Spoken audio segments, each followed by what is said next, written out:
Denne video er for dig, der har startet en momsregistreret enkeltmandsvirksomhed eller et IS og gerne vil lære mere om regnskab, blandt andet krav til fakturer og kørebog, hvordan du indberetter og betaler din moms, din virksomheds skatteforhold, og til sidst lidt om, hvor du kan finde mere information.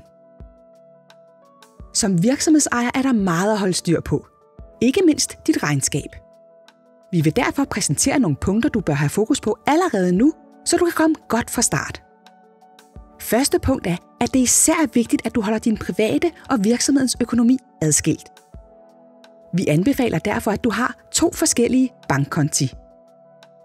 Du bruger din virksomheds bankkonto, når du har en indtægt, altså et salg, men også når du har udgifter, f.eks. fordi du køber noget til virksomheden.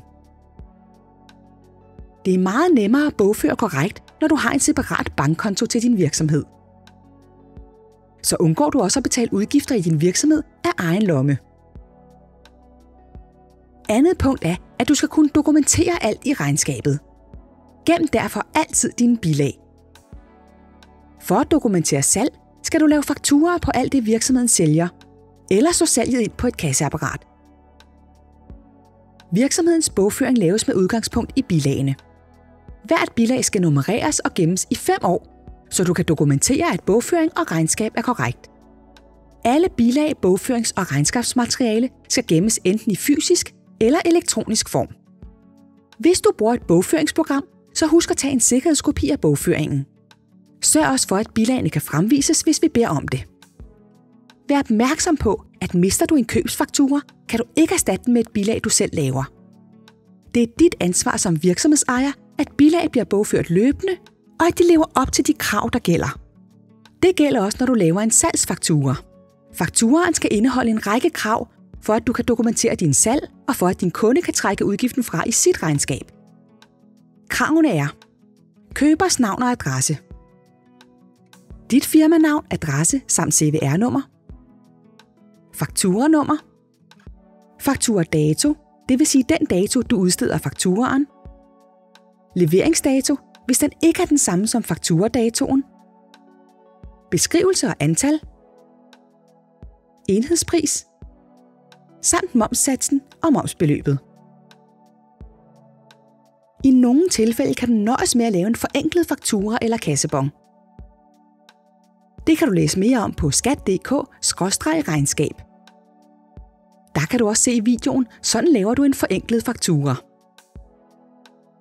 Det tredje punkt handler om, hvad du skal gøre, hvis du bruger din private bil, når du arbejder i din virksomhed. Her skal du kunne dokumentere den erhvervsmæssige kørsel, og det gør du lettest ved at føre en kørebog. På den måde holder du styr på, hvad du kan trække fra i regnskabet. Du skal enten være ejer eller registreret bruger af bilen for at kunne trække udgiften fra. Du skal lave kørebogen fra den dag, du starter med at bruge bilen i virksomheden. Ved årets begyndelse, eller når du starter din virksomhed, skal du skrive, hvad kilometertælleren står på og datoen.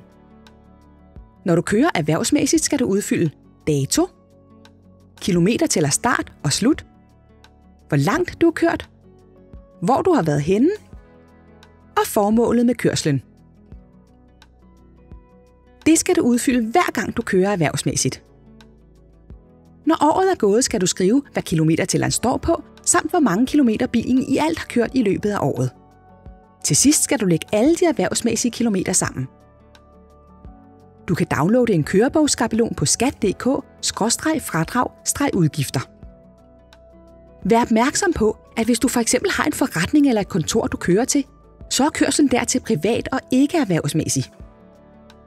Den kørsel skal derfor ikke med i kørebogen.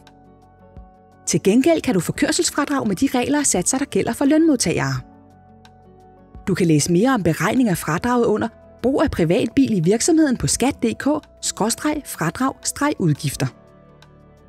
Du har nu set, at du skal adskille din private og virksomhedens økonomi, at du skal kunne dokumentere alt i dit regnskab, og hvordan du laver en faktura.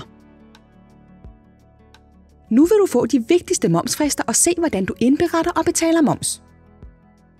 Når du har en nystartet virksomhed, skal du indberette moms hvert kvartal. Første kvartal løber fra den 1. januar til den 31. marts. Selvom du hverken har haft indtægter eller udgifter i et kvartal, skal du lave en momsindberetning alligevel. Det hedder at lave en nulindberetning. Hvis du ikke indberetter moms til tiden, laver vi et skøn over momsen. Men det kan være langt fra virkeligheden, og du kommer måske til at betale for meget i moms. Derudover koster det 800 kroner i afgift. Fristen for at indberette og betale moms er 2 måneder og 1 dag efter kvartalets udløb. Hvis du skal indberette og betale moms for første kvartal, er sidste frist den 1. juni. Du kan altid indberette momstallene lige efter kvartalets afslutning. Altså her fra den 1. april og frem til den 1. juni. Skal du betale moms, kan du tidligst betale 5 hverdage før den sidste betalingsdag. Det skyldes reglerne i opkrævningsloven, der siger, at vi ikke må have virksomheders penge stående i mere end 5 hverdage før betalingsfristen. De tal, du skal bruge til at lave din momsindberetning, finder du på dine salgs- og købsfakturaer og i din bogføring. Du skal huske at have alle bilag med fra kvartalet, også selvom du har fakturaer, der ikke er betalt. Moms i alt er forskellen mellem salgs- og købsmoms. Hvis du forestiller dig, at din virksomhed i et kvartal har udskrevet 2 salgsfakturaer, lægger du momsbeløbene på fakturaerne sammen.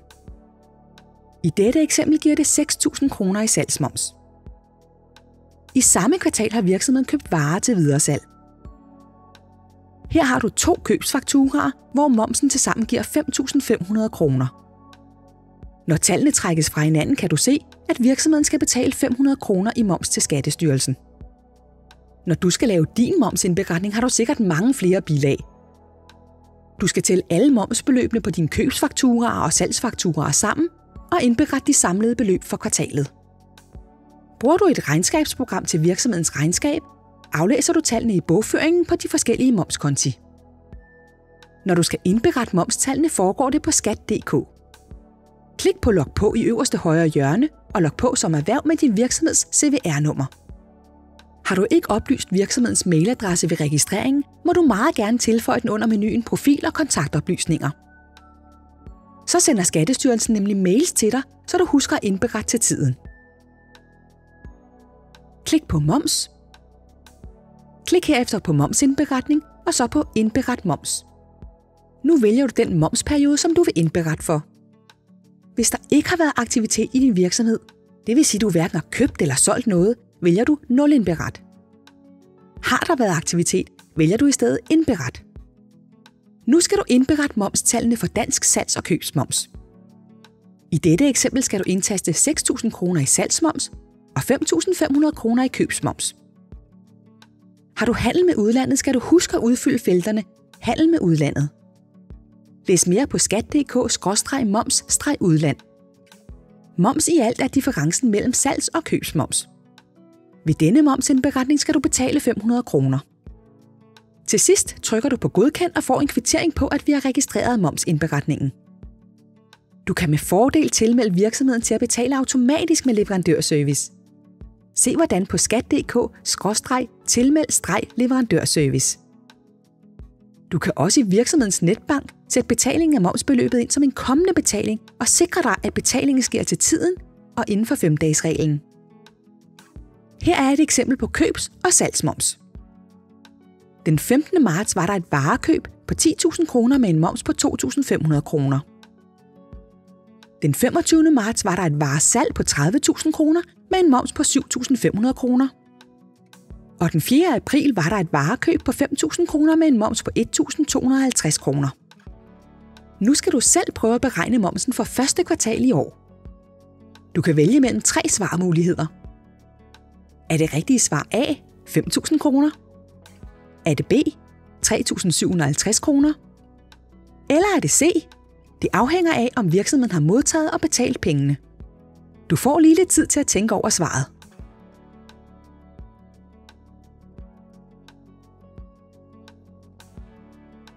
Det rigtige svar er A, 5.000 kroner. Det er det, fordi vi har et varekøb med en moms på 2.500 kroner og et varesalg med en moms på 7.500 kroner. De 2 tal trækker du fra hinanden for at finde momsen for kvartalet. Det er disse beløb, du skal bruge, fordi de ligger inden for første kvartal. Varekøbet den 4. april ligger i andet kvartal. Derfor skal moms af varekøbet den 4. april på 1.250 kroner ikke tages med her, men først på næste momsindberetning. Du har nu set, at det er fakturadatoen, der afgør, hvilket kvartal et beløb skal med på momsindberetningen. At du skal indberette moms, uanset om du har haft aktivitet eller ej. Og at du har hele 2 måneder til at indberette momsen, men at du tidligst skal betale 5 hverdage inden fristen. Mange tror, at når man har oprettet et CVR-nummer, så har man automatisk en erhvervsmæssig virksomhed. Men det er ikke altid tilfældet. Vi vil derfor nu gennemgå din virksomheds skatteforhold. Skattestyrelsen skelner nemlig mellem 4 forskellige kategorier, som bliver vurderet ud fra virksomhedens aktiviteter. Ikke erhvervsmæssig virksomhed, erhvervsmæssig virksomhed, lønmodtager eller honorarmodtager. Alt efter hvilken kategori din virksomhed hører under, er der forskellige regler for, hvilke udgifter du kan trække fra, ligesom det er forskelligt, om du skal betale arbejdsmarkedsbidrag og om du kan trække et underskud fra. For at finde ud af, hvilken kategori din virksomhed hører under, skal du først spørge dig selv, om du risikerer at tabe penge i virksomheden. Kan du for eksempel få et erstatningsansvar for det arbejde, du udfører? Eller risikerer du at købe varer, som du ikke kan få solgt? Svarer du ja til det, skal du derefter svare på, om du driver virksomheden intenst og seriøst. Altså hvor meget du reelt arbejder i virksomheden, og om du har de nødvendige faglige forudsætninger for at kunne drive virksomheden. Svarer du nej til det, så havner du i kategorien ikke erhvervsmæssig virksomhed. Svarer du derimod ja, så skal du derefter svare på, om din virksomhed giver overskud eller har udsigt til at give det inden for de første 2 til 3 år. Svarer du nej til det, så havner du også i kategorien ikke erhvervsmæssig virksomhed. At drive en ikke erhvervsmæssig virksomhed betyder, at dit primære formål med din virksomhed ikke nødvendigvis er at tjene penge. Du har måske også virksomheden for at dyrke fritids- eller private interesser. Eventuelt overskud fra en ikke erhvervsmæssig virksomhed beskattes som personlig indkomst, og du skal ikke betale arbejdsmarkedsbidrag. Du har fradrag for de udgifter, der har direkte forbindelse til indtægten, og du kan ikke trække et underskud fra. Siger du i stedet ja til, at virksomheden giver overskud, havner du i kategorien erhvervsmæssig virksomhed. At drive en erhvervsmæssig virksomhed betyder, at du driver virksomheden for egen regning og risiko med det formål at få et overskud. Overskuddet beskattes som personlig indkomst, og du skal betale arbejdsmarkedsbidrag. Og du kan trække underskud i virksomheden fra. Hvis du til spørgsmålet om, hvorvidt du risikerer at tabe penge, svarer nej, skal du vurdere, om du er ansat eller er i et lønmodtagerlignende forhold. Svarer du ja her, så havner du i kategorien lønmodtager. At være lønmodtager betyder, at du er ansat af en arbejdsgiver eller arbejder under lønmodtagerlignende forhold. Arbejdsgiveren fortæller dig, hvad du skal lave, og det er for arbejdsgiverens regning og risiko. Du har altså ingen økonomisk risiko. Din indtægt beskattes som personlig indkomst, og du skal betale arbejdsmarkedsbidrag. Du har kun fradrag for dine almindelige lønmodtagerudgifter, som befordringsfradrag, fagforening og A-kasse. Hvis du svarer nej til, om du er ansat, ender du i kategorien honorarmodtager. At være honorarmodtager betyder, at dit arbejde bliver betalt med et honorar, det vil sige et engangsbeløb. Her har du heller ikke nogen økonomisk risiko. Honoraret betales typisk på forhånd og per opgave. Din indtægt beskattes som personlig indkomst, og du skal betale arbejdsmarkedsbidrag. Du har fradrag for de udgifter, der knytter sig til honoraret. Dine udgifter trækkes fra i din personlige indkomst og skal kunne dokumenteres. Og du kan ikke trække et underskud fra. Du kan være momsregistreret i alle kategorierne, bortset fra lønmodtager. Har du forskellige aktiviteter i din virksomhed, bliver de vurderet hver for sig. Du kan altså godt både være lønmodtager med en aktivitet og være selvstændigt erhvervsdrivende med en anden. Det kan for eksempel være, at du til dagligt arbejder som advokat og er ansat i et advokatfirma. Denne indkomst anser vi for at være lønindkomst. Men nogle gange holder du mindre foredrag om dine rejser til Asien. Denne indkomst anser vi for honorarindkomst. Er du i tvivl om din virksomheds kategori og skatteforhold, så prøv guiden Afklar virksomhedens skatteforhold på skat.dk/selvstændig. Her kan du også læse mere om skattereglerne for hver kategori. Uanset hvilken kategori du hører til, skal du løbende betale skat af det, du tjener. Det gør du ved at skrive dit forventede resultat af virksomhed på din forskudsopgørelse på skat.dk. Skriver du ikke dit forventede resultat, sætter vi i stedet et overskud ind på 10.000 kroner om måneden, som du vil blive beskattet af. Okay, så er vi vist ved at være ved vejs ende. Det vigtigste, du skal huske er, opret særskilt bankkonto til din virksomhed. At dokumentere indtægter og udgifter. Husk at indberette og betale moms. Men brænder du stadig ind med spørgsmål om forskudsopgørelse, bogføring, moms, skat osv., så hop ind på skat.dk/startup. Her finder du alt det, du skal vide som nystartet. Blandt andet checklister, guides og videoer, der alt sammen hjælper dig med at komme godt fra start. Hvis du har spørgsmål, er du selvfølgelig altid velkommen til at ringe til os på 72 22 28 81. Skat er ikke enkelt. Det er derfor, vi er her.